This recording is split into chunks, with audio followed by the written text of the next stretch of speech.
નમસ્કાર ખેડૂત મિત્રો, આજે આપણે દિવાલિયાથી 10 કિલોમીટર આગળ સુરવા કરીને ગામ છે ત્યાં અમે આવ્યા છે. ત્યાં આપણા ફાર્મર છે જે લાસ્ટ યર ટાર્ગેટનું વાવેતર કર્યું હતું અને ટાર્ગેટનું વાવેતર કરવાથી આજે આ જે હાલના વર્તમાન સમયમાં જે વાવેતર ચાલુ થયું છે એમાં ગઈ સાલે એમને એક જ વાવેતર કર્યું હતું, પણ એમને સારું એવું ઉત્પાદન અને વેરાયટી સારી એવી ગમી અને એના કારણે આ સાલે એમને 5 પેકેટ લાવ્યા છે.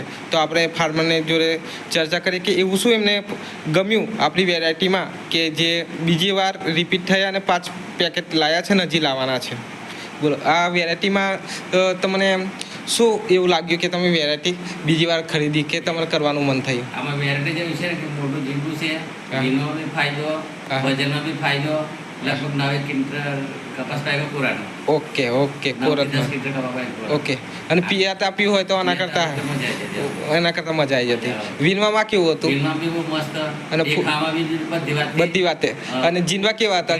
મોટાને ઉતારા બી સરસ આવ્યો તમે. ઓકે, આ તમે કર્યું છે અને બીજાને બી સજેશન કરશો કે આ વેરાયટી કરાય એમ?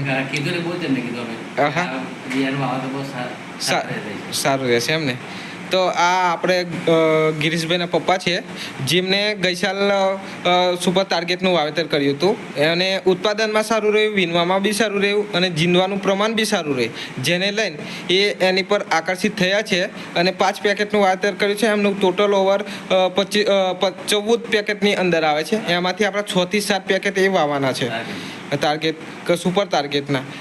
હવે એમની જોડે આપણે એવું રાખીએ કે બીજા ખેડૂતોને બી પ્રેરણા આપે આ કપાસ માટે. Thank you.